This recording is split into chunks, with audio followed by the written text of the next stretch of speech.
Olá, seja bem-vindo ao canal Vinhos de Bicicleta, eu sou o sommelier Rodrigo Ferraz e hoje vem mais história do vinho para você, confere aí.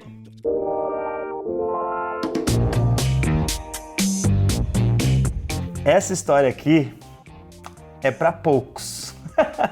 Ainda bem que o vinho chega pra gente e pode ser para muitos, mas essa história aqui que eu vou contar hoje é muito legal, é uma das famílias clássicas da vitivinicultura internacional. Se você já tem um pouquinho de caminhada aí no mundo dos vinhos, provavelmente você já ouviu falar sobre ela, que é a família Rothschild, a família francesa Rothschild. Mais precisamente, lá do Chateau Lafite Rothschild, porque os Rothschild eles têm outras produtoras lá na França, né? É uma família muito forte no cenário do vinho, eles têm algumas produtoras aí espalhadas por lá, e aí eu vou falar especificamente da parte da família Rothschild que é detentora lá do Chateau Lafite Rothschild. Nasceu, quer ver? Ó, ele na verdade tá com essa família desde 1868, faz um tempinho já, e ele é responsável por alguns dos vinhos mais icônicos e caros de Bordeaux. Esse Chateau Lafite Rothschild, ele tá lá na região de Pauillac, em Bordeaux. Ele é clássico, famosíssimo e tal, e os vinhos desse chateau realmente são mais assim, inacessíveis para o público em geral, porque são bem caros, né? Fizeram safras históricas de Bordeaux, inclusive a família Rothschild é famosa por serem banqueiros, né? Famosíssimos aí do mundo. Os vinhos do Chateau Lafite Rothschild estão mais para os banqueiros. Mas o lado bom, a parte boa dessa história, é que essa família é tão poderosa que aí começou a adquirir outros vinhedos em outras áreas da França. E aí o vinho fica acessível para o nosso bolso aqui. Eu vou falar especificamente de um vinhedo deles, lá na região no sul da França, uma área litorânea belíssima e tal, né? Na verdade, a beleza natural dessa região é muito legal, assim, né? Muito pomposa, muito bonita. Eu tô falando da região de Languedoc-Roussillon. Essa região, ela é clássica, mas muito clássica no mundo dos vinhos franceses, assim. Ela, ao contrário de Bordeaux, Borgonha, não é muito famosa por ter chateaus que fazem vinhos caríssimos. Pelo contrário, tem várias produtoras nessa região que já são um pouco mais industrializadas, fazem vinhos um pouco mais massificados e tal, de consumo para o dia a dia, assim, né? De qualidade para o dia a dia, né? Vinho para se beber sem muita pompa, muita etiqueta. Agora, tem alguns chateaus, por ser uma região muito antiga, né? Desde a época dos romanos, é uma região que tem alguns chateaus clássicos históricos lá, e um deles é esse aqui, que é o Domaine Ossier. Só que antes de a gente entrar na história dessa vinícola super antiga, super clássica, vamos abrir o vinho, deixar ele respirando, enquanto a gente continua o papo. Vamos lá.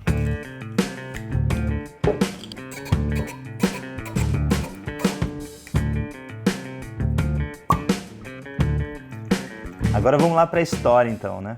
Essa vinícola aqui, ela está numa comuna chamada Narbonne, né? Lá na região do Languedoc-Roussillon, que na Idade Clássica era uma das principais áreas fornecedoras de vinho de Roma.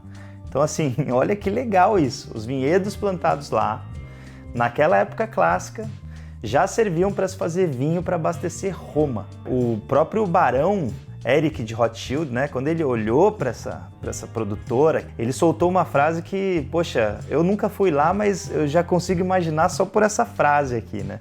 Ele soltou assim, ó: localização geográfica excepcional, de beleza natural e selvagem e que emana um tremendo poder. Então, assim, não é à toa que o barão Eric de Rothschild comprou e revitalizou essa vinícola. Mas enfim, voltando à história clássica, eles serviam para abastecer Roma, né, com os vinhos feitos ali. Só que aí, o que aconteceu com Roma? Declínio do Império, né? Tiveram batalhas lá dos francos, dos visigodos, dos árabes, nessa região aí onde está essa vinícola. A produção vitivinícola ali acabou perdendo sua força, seu poder. E aí, quem que foi restaurar isso? Olha só que legal, né? Veio de Roma, aí perdeu o poder e aí chegou na Idade Média e a igreja foi restaurar. Na verdade, os monges, né? Durante a Idade Média, essa vinícola aqui foi pertencendo a várias abadias, isso durante um período aí de mais ou menos 800 anos de história. Olha que legal! Os monges iam lá, cultivavam os vinhedos, produziam os vinhos e esse vinho ficava ali para a igreja, né? Ou para a população local, né? Agora a gente não tem como saber, mas possivelmente era um vinho mais destinado à própria igreja. Depois da Idade Média, chegou a época de quem lá na França? Ele mesmo, o baixinho poderoso Napoleão. A igreja foi perdendo força e os vinhedos foram também perdendo força. Já que a igreja foi perdendo força, os monges lá, as abadias que eram proprietárias desse vinhedo foram perdendo força junto. E aí esse vinhedo passou a ser comercializado em leilão. Quem comprou essa área, né, esse vinhedo histórico, essa vinícola histórica, foi o Conde d'Aru, que era ministro e administrador das propriedades privadas do Napoleão Bonaparte.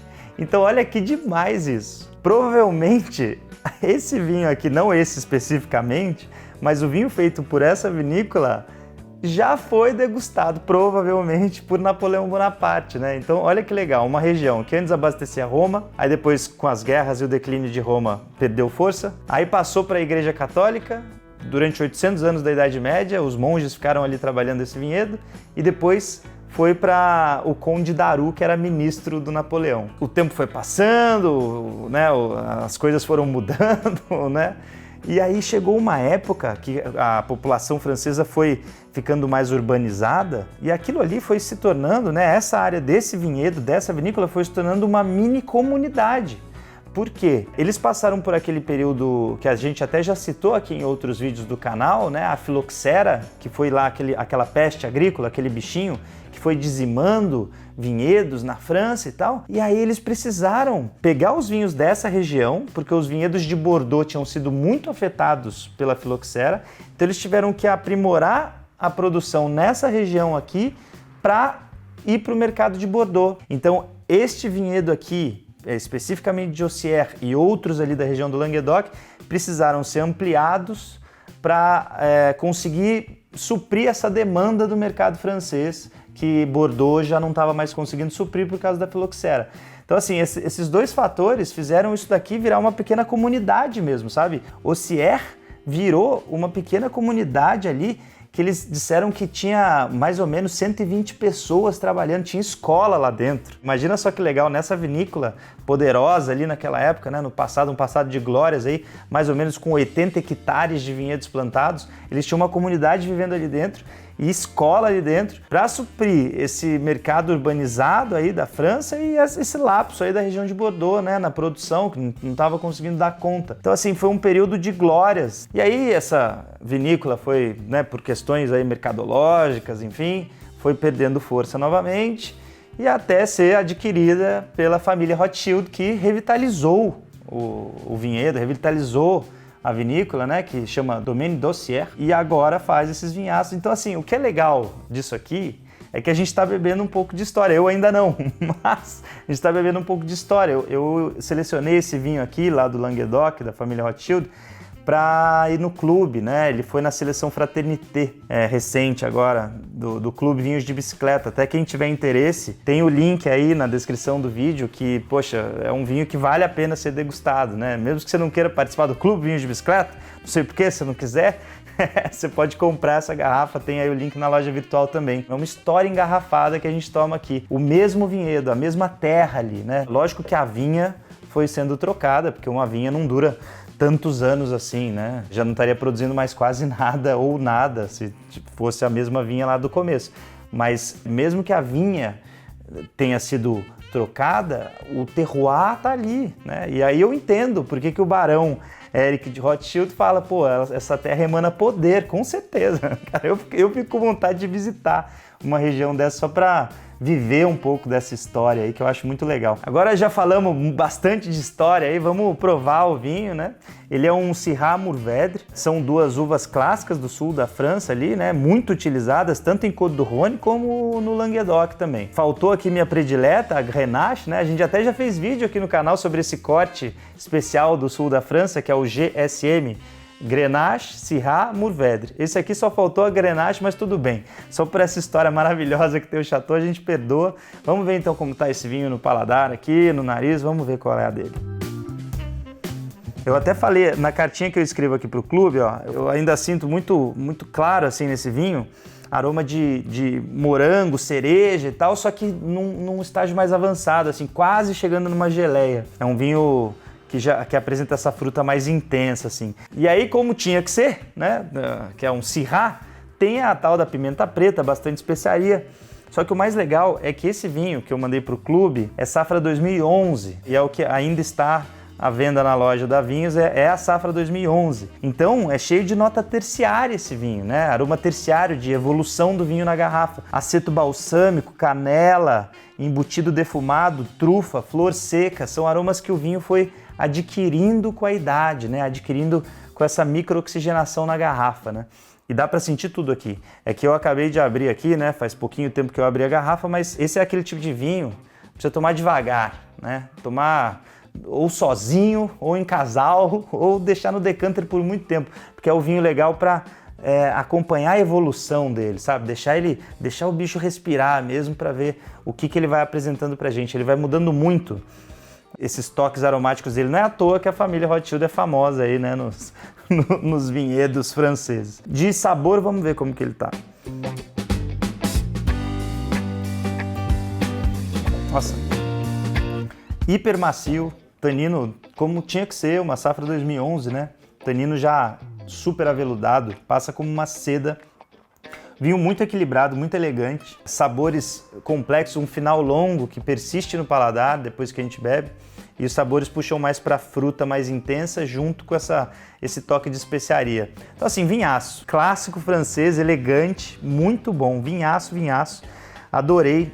Eu não sei o que é mais legal, né? Degustar ou conhecer a história dele, né? Ou melhor, os dois, né? Os dois é mais legal. É aquele tipo de vinho que fica melhor a degustação depois que você conhece um pouco dessa história e vive um pouco isso. E aí, pra gente finalizar, né? Como eu coloquei aqui na cartinha para os associados do clube, um brinde ao passado pujante desse vinhedo e ao futuro de glórias que lhe aguarda. É isso aí. Um brinde, saúde!